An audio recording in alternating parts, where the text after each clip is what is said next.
Hello, everyone. My name's Rach. I'm a very grateful recovered alcoholic and addict. And welcome to this week's Infinite Power and Love book study, where we are going into chapter 2. There is a solution, page 17. So, what good news? The promise is in the title. There is a solution. And just to do a tiny little recap over what we've covered already, the preface, it tells us the statistics of how many books have been sold. It tells us that this program has been left, this 164 pages has been completely left untouched. And that's because it works. We've got the forwards to the first, second, third, and fourth edition, which just talk about, the changes that have been made. It talks about how the traditions came about. They tell us about the history of AA and how our beautiful fellowship was formed. And at the forward to the first edition, it says at the beginning, which we're going to reference to, but it says to show other alcoholics precisely how we have recovered is the main purpose of this book. And then we've got the doctor's opinion. So our lovely friend, Dr. Silkworth, a non-alcoholic who studied us. He gave his whole career to helping alcoholics and addicts, and he worked out that we are bodily and mentally different, that we have an obsession of the mind, an allergy of the body, there's a spiritual malady, so we're restless, irritable, and discontented, unless we can get that sense of ease and comfort. And hello to those that have joined, welcome. And his opinion was that this program works. He saw it with his own eyes. He felt it, he believed it, he saw that all of his efforts, even though he was the top of his game, he was in a fancy pants hospital, Towns Hospital, it was very expensive. He had everything that, at his disposal to help people. It didn't work with the real alcoholic. And then it goes into Bill's story. So we start off with the doctor's opinion, and then we go to Bill's story where he's just 12-stepping us. He's doing a main share. He's telling us what he was like, what happened, and what he was like now. Obviously, he's sharing his experience with us. He talks about the progression of his illness and how it got worse and worse and worse. And then he had his rock bottom. Ebby Thatcher came to see him, and he had a spiritual experience in the hospital. And then he talks us through how he went through his steps and how he started helping others. Even from being in hospital, he started thinking, I bet there's other people that I can help. So in Bill's story, we're looking for identification when we're taking a sponsee through. We're trying to get them to see themselves in this story, even if they're not obviously a middle class like white man in America in the 30s. It's like, how can we still look for that identification? So now we're on chapter 2. There is a solution. What a beautiful promise. It's a fact, but there is hope, right? There is a solution. So we, that beautiful word again, that unity, we of Alcoholics Anonymous know thousands of men and women who were once just as hopeless as Bill. So that word hopeless, it comes up again and again throughout the book. We have to get to this place of hopelessness before we can be propelled into this place of hope. How does that happen? The magic is in the 12 steps. As we go through the 12 steps, we go from hopeless to hope. And so they're talking back in the day when this book was published in 1939, but now we can say that we know millions of men and women who were once just as hopeless as Bill. There's millions of people that we have access to now with speaker tapes, with meetings, with all of our experience here. We're gathering information, what works, what doesn't work. So nearly all have recovered, past tense. You know, some people get a little bit funny about recovering and recovered. The book keeps on talking about recovered, past tense. And what does that mean to have recovered from a hopeless state of mind and body? As it tells me when I get to step 10, it says the problem has been removed.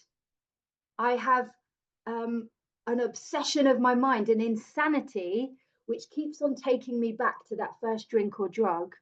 And here it's saying to be recovered means that I have some form of defense. There's something blocking me off from the insanity of picking up that first drink or drug. I'm not cured. I'm always going to have the allergy. The allergy of my illness means that as soon as I put one in, my body will react in the same way. And then in reference to this spiritual malady, that is contingent on the maintenance of my spiritual fitness, right? So my spiritual malady, I can be all up in my fear and character defects unless I'm willing to show up and do the stuff that's suggested: regular inventory, prayer and meditation, seeking God's guidance, all of those things. So nearly all have recovered. Also, what I like about that sentence is it's reminding us of where they told us the rates back in the forward to the second edition, I think it is, where they talked about the amount of people that got well. I just have to find it now. Apologies. Yeah, it's on page XX. It's on page 20, and they talked about, you know, 75% of people back in the day were getting well, you know. And here on page 17, they're saying that we know thousands of men and women who were once just as hopeless, but nearly all have recovered. So if I use my nous and I'm thinking, well, what's the common denominator here? What they had back then was they had the clear-cut direction, and they stayed very, very close to that. And that's why the success rates were so good. Maybe now the success rates aren't as good because there's an abundance of different solutions that may not be as effective, those easier, softer ways. Yeah. So they have solved the drink problem. There's a beautiful fact, right? There's a promise, there's a statement. They have solved the drink problem. To solve something means they found an answer. This is the answer. And without it, it's almost like inevitable that I'm going to pick up again. So we are average Americans. All sections of this country and many of its occupations are represented, as well as many political, economic, social, and religious backgrounds. We are people who normally would not mix. Question mark. Isn't that such a true statement? We are people who normally would not mix. It sort of makes me think about my prejudice when I first came in, what I thought an alcoholic looked like, sounded like, smelled like, was like, my judgment about what an alcoholic or an addict was. And then how my mind has opened. I've come into the fellowship and it's like, well, whoa, there's people from all walks of life, and that can be an amazing thing. And there's also people that I didn't think that I would get along with or that I would like. Lo and behold, I've connected with people that you know, it's just fantastic what we've got on offer. So, but there exists among us a fellowship, a friendliness, and an understanding which is indescribably wonderful. Oh my gosh. You know, that friendliness that when you first walk into the rooms, you're like, what do they want? Why is everyone being so nice to me? Surely there's some kind of catch. These people are weird. Like they all want to give me their number and meet up and be kind. And oh, it's so strange, isn't it? But I've squiggly underlined where it says an understanding. You know, this understanding of what what we've gone through, it is indescribably wonderful when I allow myself to sink into it and enjoy it.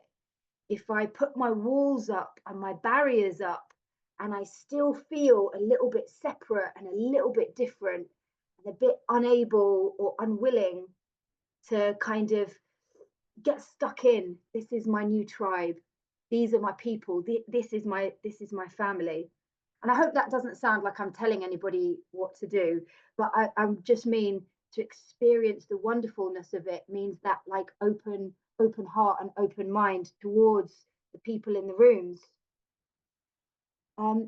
Because we're, you know, thinking about our illness being so wanting me separate, wanting me isolated, wanting me disconnected. We are like the passengers of a great liner, the moment after rescue from shipwreck, when camaraderie, joyousness, and democracy pervade the vessel from steerage to captain's table. So, quite a poetic statement, this bit. I love it. It kind of is in reference. I just actually found out today because I always used the analogy of the scene in Titanic. But because of the time the Titanic actually happened in 1912 and this came out in 1930s, it was kind of fresh on the minds of people that everybody knew about this massive disaster. So they're giving a little reference, and what it means is like the moment after rescue from shipwreck, when camaraderie, joyousness, and democracy pervade the vessel. So to pervade means to spread through and perceived in every part of it. And this overwhelming relief and joyousness and like equality just absorbs into every part of the ship. We were about to die. We thought we were dying. We were going to drown alive. And then we've been saved. And this lightness, this camaraderie pervades the vessel. And it says from steerage to captain's table.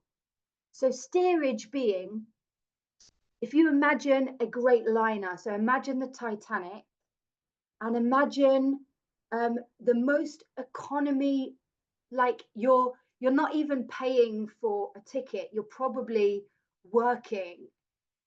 You're probably working on the ship, you're one of the staff, and you're right down, this is how I envision it, you're right down in the bottom of the ship, okay, and it's damp, and the seawater is dripping, and you're all sharing a small little dark toilet. There's no windows, there's no light, there's bunk beds in the rooms, there's rats running around because the kitchens or wherever. It might be a bit cold, damp, dark. This is steerage, the lowest, economy, to captain's table. Captain's table. Imagine the Titanic on the showiest seat in the house. It's where the captain is going to eat. So he's invited his people. This is not like new money. This is inherited money. The captain only has a certain amount of seats. So imagine the most luxurious, beautiful, showy off kind of place. And what that's saying is, again, it's talking about when we both avoid death, we can share. There's no discrimination. In the Titanic, there's that amazing scene where there's two men who are in the water, and they're both holding on to a life raft, and they get pulled out with holding on to the life raft, and they look at each other and they jump up and down and they're like, oh my God, we survived. Like we actually survived. And they jump up and down and hug each other. And then they look at each other and they're like, whoa, wait a minute. One of the guys is super rich. He's one of the guys sitting on the captain's table. And the other guy is the guy down in steerage. He works on the ship. He's piss pot broke, excuse my French. So, and then they just turn around and walk separate ways. We don't mix. We're people who don't normally mix. So this is this kind of poetic way that they've said, you know, we've dodged death. it doesn't matter where we come from, we're in this joyous camaraderie and democracy. And then it says, unlike the feelings of the ship's passengers, however, our joy in escape from disaster. Again, this shows the intensity of actually, we have escaped disaster. My illness was killing me slowly and painfully. Some people have horrific, consequences, and other people is a slow burner. But we've escaped disaster, does not subside as we go our individual ways. The feeling of having shared in a common peril. A peril is an immediate problem. Oh, I forgot. I meant to write that in. I won't look at it now because it all. But yeah, a peril, a problem, an immediate problem is one of the elements in the powerful cement which binds us. So we are bound together by this this common peril, this common problem, this harsh reality of our illness. And then it says, but that in itself would never have held us together as we are now joined. So let me just look at my notes here. Okay, sorry, I can hardly read that. I need to write back notes. But that in itself would never have held us together as we're now joined. So what I think about with this line is just knowing that I'm an alcoholic or an addict is not going to be enough to keep me together. I have to stay with you guys, and obviously by doing service, that keeps me in this amazing fountain of connection and joy and power that I'm connected to. The name of this book study is Infinite Power and Love, and it's like, the reason that was chosen is because that's what we have access to. I've been shown how to have access to this infinite power and love if I show up and do the things that are suggested. So here's a powerful line. The tremendous fact, I love that word fact, it's proof, it's evidence, but this isn't just any old willy-nilly fact. This is a tremendous fact. So that means huge, it's enormous, it's unbelievable, it's magnificent. The tremendous fact for every one of us is that we have discovered a common solution. I find so much peace in that statement right there, because it reminds me that it doesn't matter where I'm from, it doesn't matter what I drank, what I used, how I drank, what my background was, none of that matters.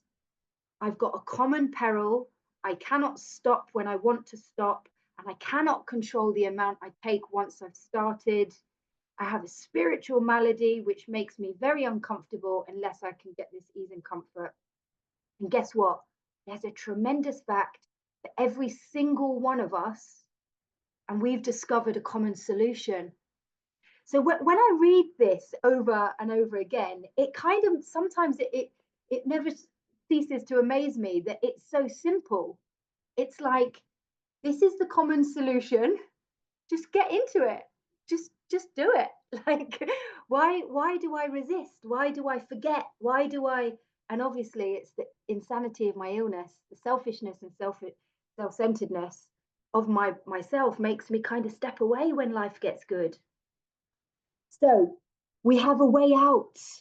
A way out. That's what they were going to call the book, until they realized that there were loads of other books called A Way Out. We have a way out on which we can absolutely agree.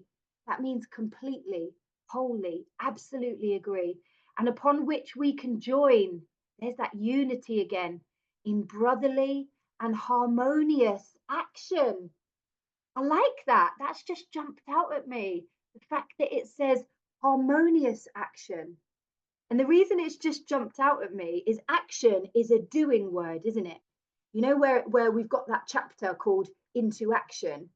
And it's not into thinking, into feeling, into talking, into believing. It's into action. Well, I've just squiggly underlined the harmonious action, because harmonious means like, oh, I'm not going to think of a good definition now. Harmonious, um, like joyous, togetherness, calm, harmonious, peaceful, right? So when I get into the action harmoniously, it means I'm not resisting it. I'm joined, I'm united with my brothers and sisters, and we're going along this path together harmoniously. I like that. I never noticed that before. So this is the great news this book carries to those who suffer from alcoholism. So we've got great news. This is positive. This is amazing. And again, I really like to pull out these words: suffer, suffer from alcoholism. What used to be something that gave me great joy and release from care and confidence and belief in myself actually has become my greatest suffering, my pain, my loneliness, my despair, my confusion, my suffering, my pain. So we've got great news to those who suffer. And then we'll turn over to page 18. Oh, this is a powerful page. All of them are, but this one especially. So, an illness of this sort. And we have come to believe that it is an illness. Now, I can't remember. I looked it up once. Don't quote me on this because I might be wrong, but I think it refers to the word illness about 14 times in the book. Please don't quote me because I might be wrong on that. But it only says disease once in this book, right? And I used to use that word. I said, oh, I hated it at first. When I first came in and everyone was like, I've got a disease, I've got a disease. I was like, what a cop out. I'm just weak. I just haven't got any willpower. And I didn't like the word disease, but then I started to use it because I heard everybody using it as a description of what I have. And I like the fact that the book calls it illness. The book doesn't actually call it a disease, only on page 64, where it says resentment is the number one offender. It destroys, this is on page 64, it destroys more alcoholics than anything else. From it stem all forms of spiritual disease or dis-ease, for we have not only been mentally and physically ill, but we have been spiritually sick. And I really do love the fact that the only reference to it being a disease is where it talks about resentment, right? Because resentment is like, it is a disease, isn't it? It's like an infection. It's contagious. It's going to make me ill. It's going to spread. It's poisonous. So yeah, I like the fact that on 18, it's describing it as an illness, something that I have no power over. I don't get to choose if I've got hay fever. I don't get to choose if I get a cold or flu. It's something that, or if I have diabetes. I mean, diabetes maybe if you eat badly. Anyway, let me not digress.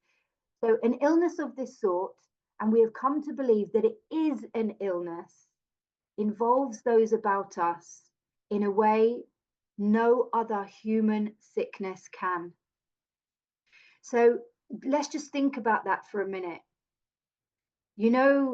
Um, alcoholism is the only illness, maybe it's not, but I've heard this and I kind of agree with it, is the only illness that when I have it, I believe that I don't have it.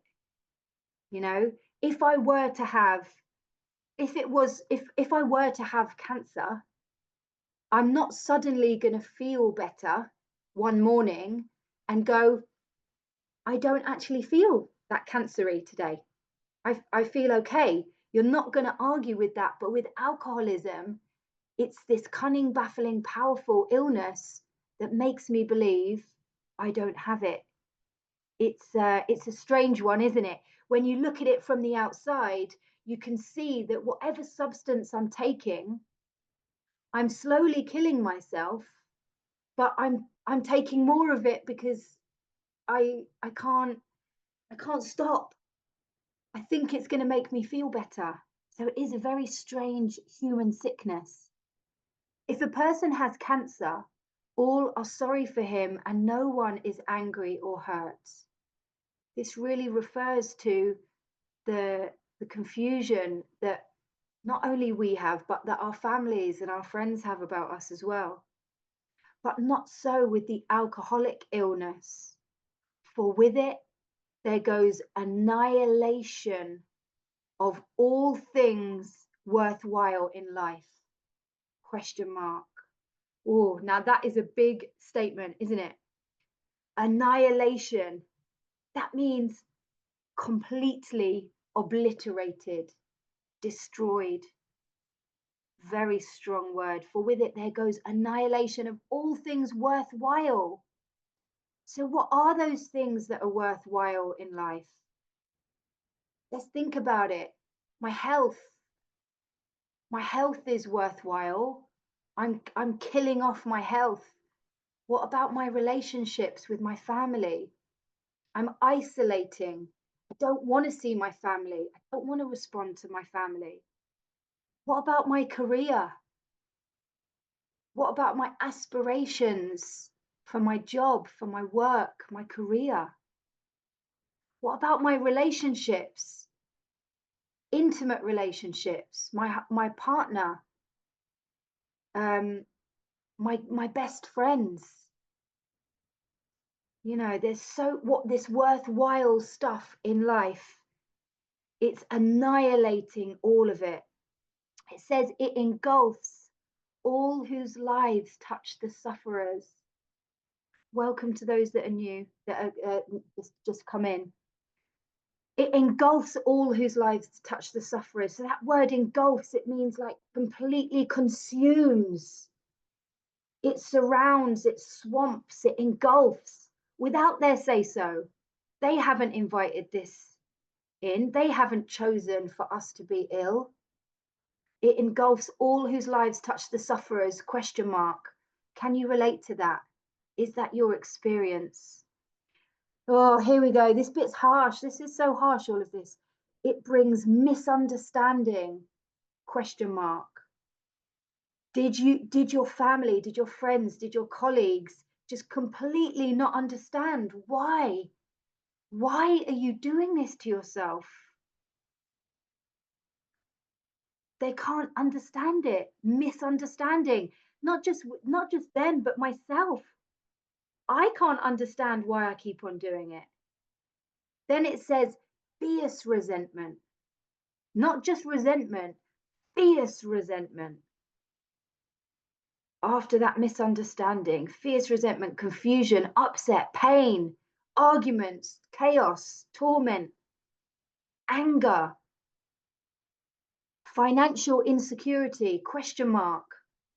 Did you feel financially insecure? You know, it says on page 52, doesn't it? It tells us, you know, were we able to make a living? And I've worked with many people who were able to make a living, but how are we showing up? If I'm in the depths of my illness, I might be showing up to, I remember a job that I was doing and I literally was just full of anxiety getting to work. I was just so fearful. Yeah, it was unmanageable, unbearable, disgusted friends. Do you remember anybody looking at you, that look? Do you remember that look that people can accidentally or sometimes or on purpose sometimes give us, like the confusion, the disgust, the pity, the sadness? So it says disgusted friends, question mark. I've just added in these question marks. It's a good place to ask yourself and ask sponsees. Disgusted friends and employers. Gosh, yeah. I mean, the outrageous things that I would do, and you know, it became normal. I didn't have a choice. I was drunk at work. I was hanging at work. I was in, you know, just not showing up as my best self, not performing to the best of my ability, not being a team player. hiding, lying, scared, anxious, worried about just not contributing as best I could. So disgusted friends and employers, oh, this one's a burner if you have children or no children. Warped lives of blameless children. Warped means twisted, changed, warped, bent. Warped lives. That's a real big statement, that is, isn't it? Because it means that our actions, our behavior is going to taint their lives. It's going to change their experience as human beings, in that they didn't ask for that. Blameless children, question mark. Sad wives and parents. So sad, isn't it? Sad wives and parents. How powerless these people are.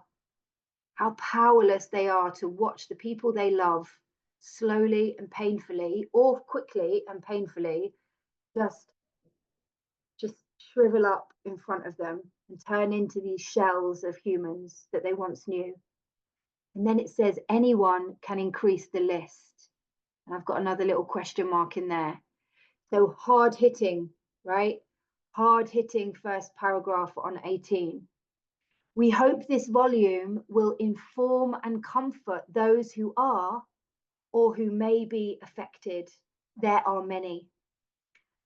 So throughout the book, you know, and especially these first few chapters, what they're trying to do is to really help us understand what alcoholism is. Yeah, how we are affected. Those people that are affected, they want to inform, they want to comfort. There is a solution, but we're still really, really looking for that identification. How can I see myself in this? Because when I see what my real problem is, I am not going to play with this stuff. I'm not going to muck about with it. I'm not going to try and skimp on the cement. I'm going to give it everything that I've got. So they really want us to understand, and the other people that they wrote the book for. So highly competent psychiatrists who have dealt with us have found it sometimes impossible to persuade an alcoholic to discuss his situation without reserve. So this, you know, this whole page, I put a question mark there.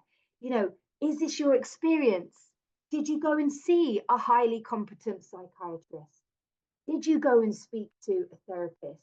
Did you go to drugs and alcohol services? They were probably highly competent, but they have found it sometimes impossible to persuade an alcoholic to discuss his situation without reserve. Okay, why is that? Because we lie and we hide and we feel shame and we don't tell the truth. Yeah. I know very few people who do. I know a few people who said, yeah, I was really honest. The majority of people that I've spoken to said, yeah, I lied. And I did as well. I completely underestimated the amount that I was drinking and using. I never told the truth until I went through the steps and started to get really honest.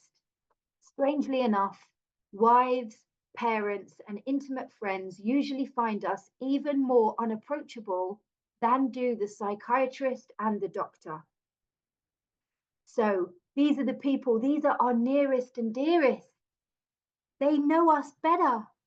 The wives, the parents, and the intimate friends. They know us even better. But what happens to the alcoholic or addict? We lie because of the shame. And then what happens is I isolate because I don't want you to see the truth. I can't really remember what I'm telling you. I can't really remember, you know, the lies, but I'm trying to keep up with myself. I can't. So then I hide. And this is the progression, my friends. This is the inevitable, it gets worse, never better. And it's textbook stuff. It's written down for us here in black and white. So here we go. We've got some italic. So, you know, Peter Mission, he always says, imagine this in neon, flashing lights. But the ex-problem drinker. So we're getting some hope now. This is about the sponsor, the ex-problem drinker, who has found this solution. Not a solution, but this solution. What is the solution that we're given? 12-step program that leads me to a God of my understanding so that I will have a spiritual awakening as the result of these steps.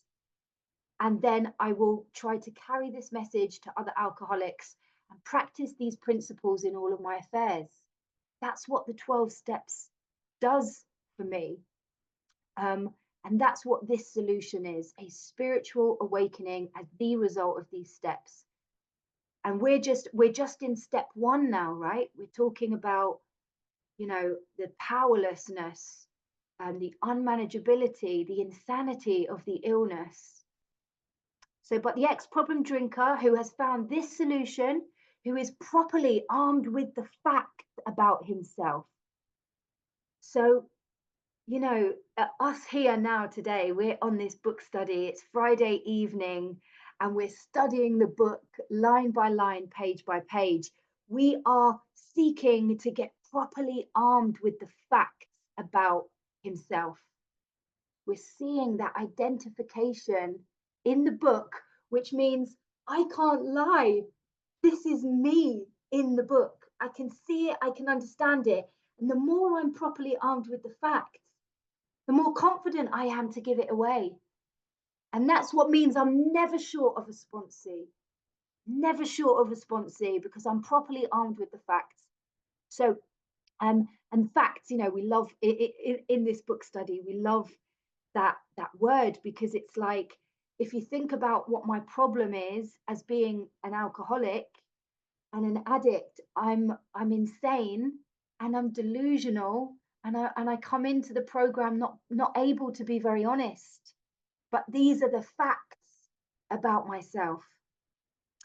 So who is properly armed with the facts about himself can generally win the entire confidence of another alcoholic in a few hours. Wow, isn't that powerful? So this person, this ex-problem drinker who's found the solution, properly armed with the facts, can generally win the entire confidence of another alcoholic in a few hours. Few hours.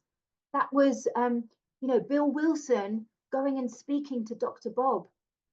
Dr. Bob had been trying to get well for years. He'd been going to the Oxford group for 2.5 years. He was a man of faith. He was practicing prayer and meditation. And I think about my own experience. And here, I've done a little cross-reference to page 28 of the doctor's opinion. Where it says frothy emotional appeal seldom suffices. So if you want to put a little cross-reference, you could do page 28, which is X. Let me just find it. I should know it, but I just doubt myself right at the last minute. XX. Oh, sorry, I'm in the wrong bit. That's why. Yeah, I knew it was XXV. I was looking on the wrong page and it spun my head out. XXV III. Yeah, the doctor's opinion. XXV III. Third paragraph down, second or third paragraph down. Frothy emotional appeal seldom suffices. So all of my friends and family, the doctors, the therapists, the counselors, the highly competent psychiatrists, my loved ones, they can beg me for years. They can say, Rach, we love you. I can see that you're getting worse and worse. This is becoming a real problem. We're really concerned about you. And it has no effect. Frothy emotional appeal seldom suffices. But the ex-problem drinker who has found a solution, who is properly armed with the facts about himself, can generally win the entire confidence of another alcoholic in a few hours. Isn't that magic? Isn't that magic? Isn't that divine? I think about my sponsor, my big book sponsor. Her name is Emma. And I didn't know this woman from Adam. I was a bit scared of her. She was somebody who I definitely normally wouldn't mix with. She was like a head teacher. And she sat there with me and she won my entire confidence because she knew what my problem was and she knew what the solution was. Magic. So here we go. This next statement is really important. Until such an understanding is reached, little or nothing can be accomplished. And again, just if while we were talking about the doctor's opinion, on page 29 of the doctor's opinion, XXIX, so just across the page that we've just been studying, it says Dr. Silkworth says there,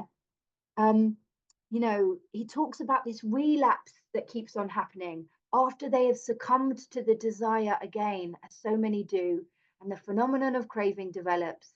They pass through the well-known stages of a spree, emerging remorseful, with a firm resolution not to drink again. That this is repeated over and over, and unless this person can experience an entire psychic change, there is very little hope of his recovery. So it's telling us again and again and again that nothing can be accomplished until this understanding is reached. What is my problem? What is my solution? Yeah. And then it says that the man who is making the approach, I'm just going to actually do a little reference there myself. So X, X, I, X. That the man who is making the approach has had the same difficulty, that he obviously knows what he is talking about, that his whole deportment shouts at the new prospect that he is a man with a real answer. So deportment means your demeanor, the way you stand, the way you carry yourself. So, sorry, just to break that down a little bit more, had the same difficulty, that we've been through it. We've been through hell. We were, we were in that sinking ship. We understand what it is like to go through hell, be powerless over taking this substance which is slowly killing us. That he obviously knows what he's talking about. Again, how can I get really confident with the 12-step program? Is go to book studies, sponsor people, and have a new experience with the book. Every time I take a woman through the book, I'm like, oh my God, this is magic. I'm seeing her recover right in front of my face. So I can be passionate about it because I believe it. I know what I'm talking about. I've experienced it myself, but I've seen it work in others. That his whole deportment shouts at the prospect that he is a man with a real answer. Again, the chapter that we're in now is that there is a solution. So another thing about this is that I can know what the solution is. I can know what the 12 steps are. I can know where things are in the book and be able to page reference stuff. Am I working a program? Am I doing my nightly review? Am I doing a spot check inventory when these things crop up? Or, when I say this, by the way, I'm talking to myself as well. Please don't ever think, I'm just thinking, yeah, I've been carrying this resentment and I need to be more on it with this, step 10, when these things crop up. So, that he has no attitude of holier than thou, better than, this whole thing of humility. As sponsors, we are no better than sponsees. As sponsees, we are no worse than sponsors. We are all equal. We are walking shoulder to shoulder. I mean, I don't know if any of you have ever experienced feeling like, oh, getting on your soapbox. I've done it myself, at times, sort of been in a meeting and thought, oh, it shouldn't be done like that. Oh, they've got that bit wrong. It's like, who are you? what are you talking about, Miss Judgerson? You know, it's yeah, there's no attitude than holier than thou. I love this bit.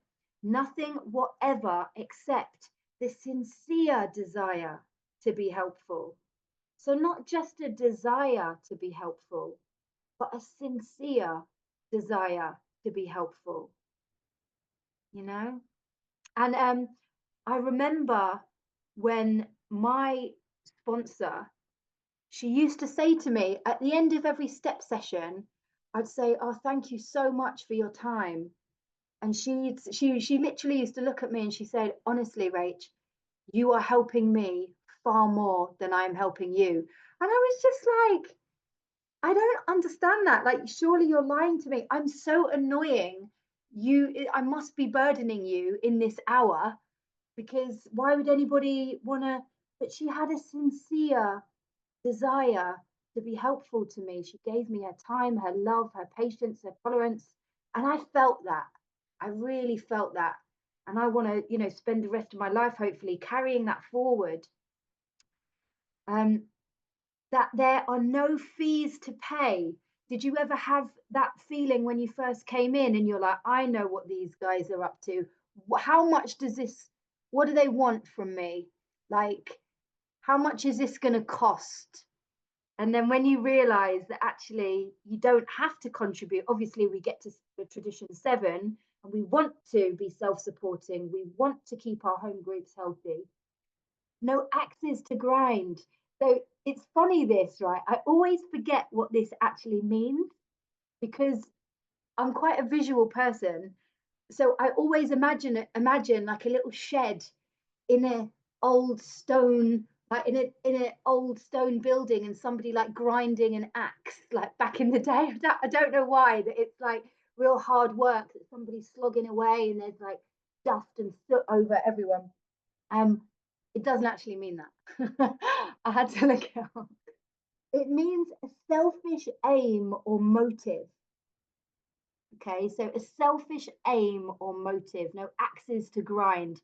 And it also means, so there are a couple of definitions, you can take whichever one feels right to you, and to have a strong personal opinion that you want people to accept.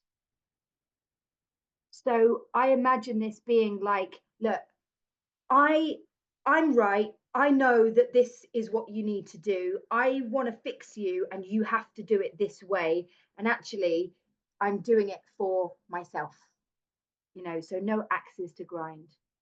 But I also like my little imaginary visualization of, like, crafting my tool, not like I want to craft a weapon, but, just sharpening that steel on steel, sharpening my program, I guess. Like, getting off all the weird edges and getting right to the point, clear cut direction.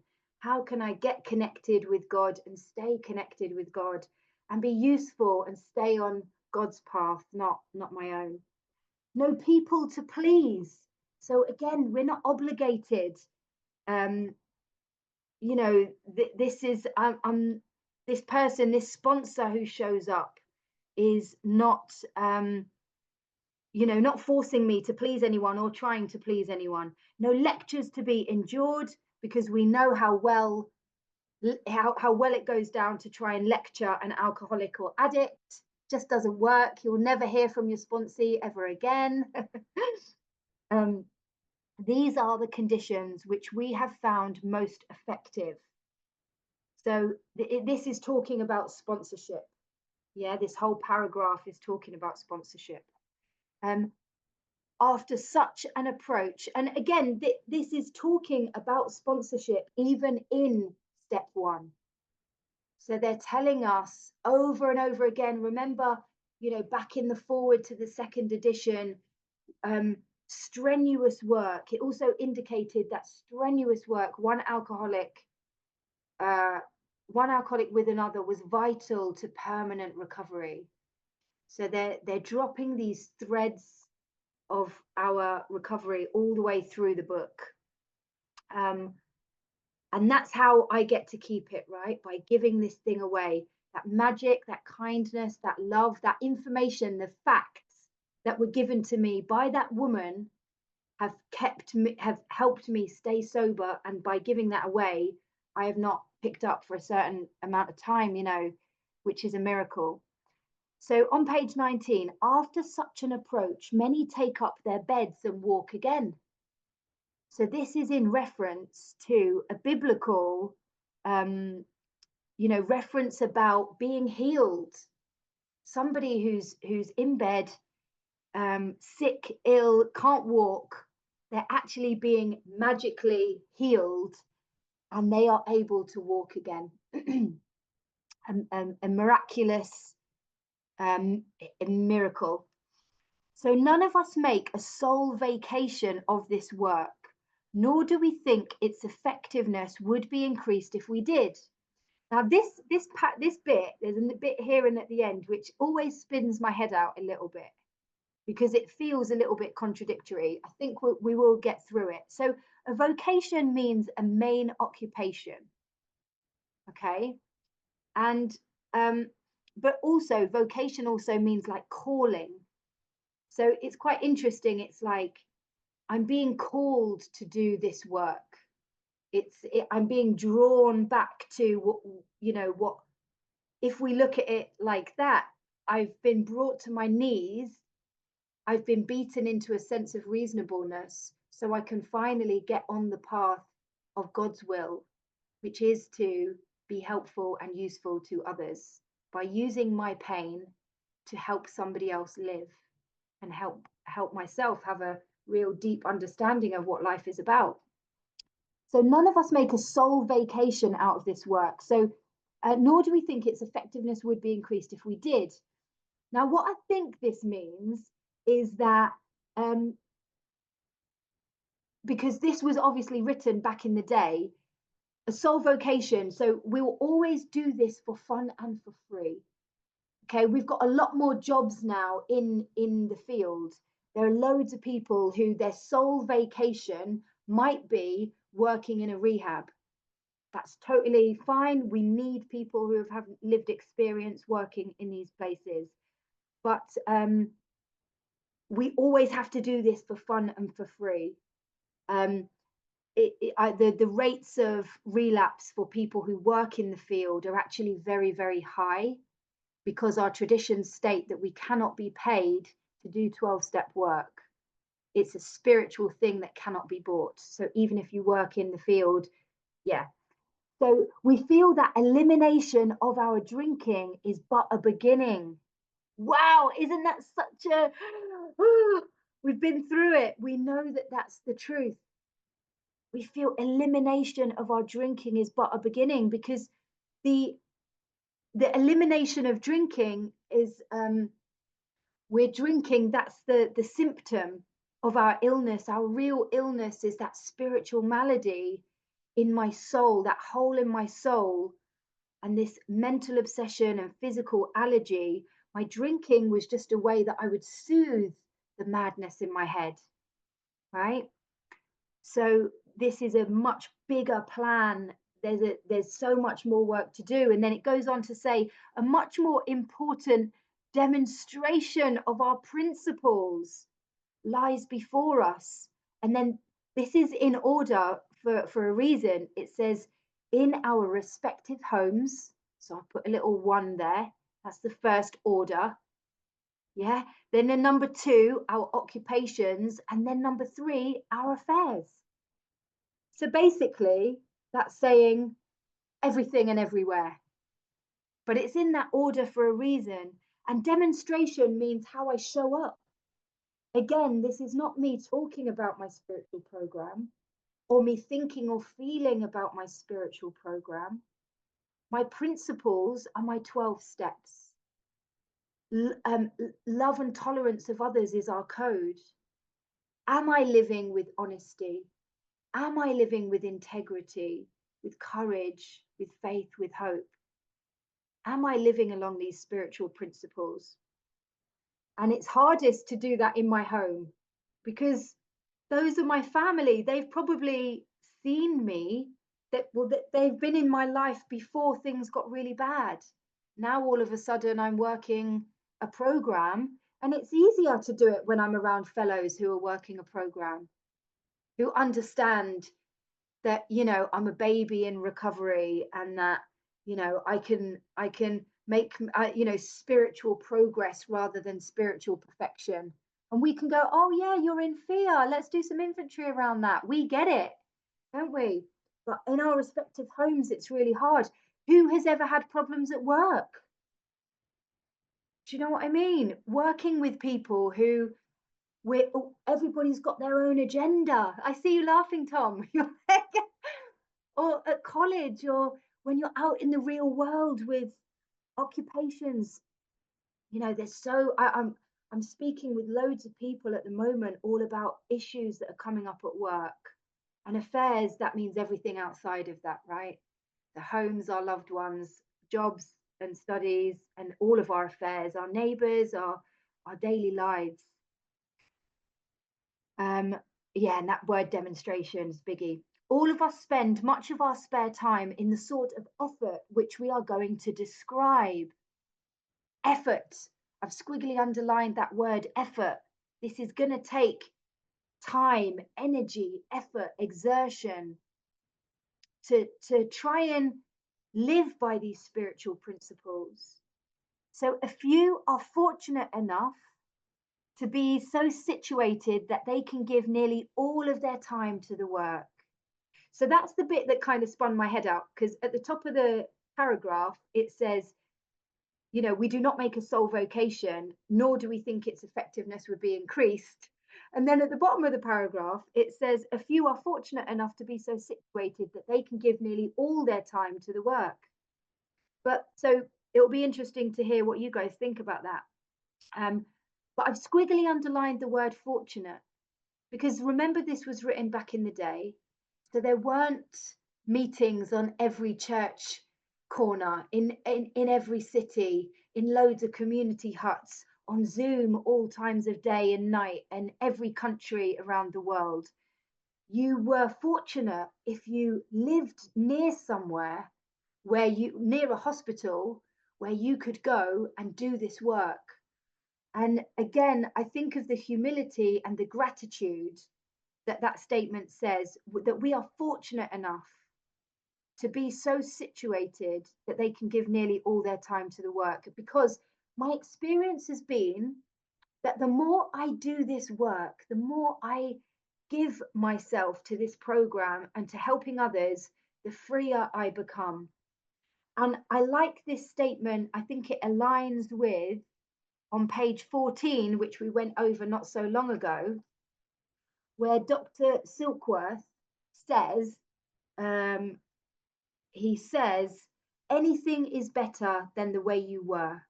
It's just below the middle of the page. And he's talking to Bill Wilson, and he's saying, something has happened to you. I don't understand, but you better hang on to it. Anything is better than the way you were. And it just makes me think how lucky we are to have this solution and be able to give it away, and give our time and energy to this work. So we will leave it there, as my time is up. Thank you so much to everyone for being here, and I'll just press stop on the record.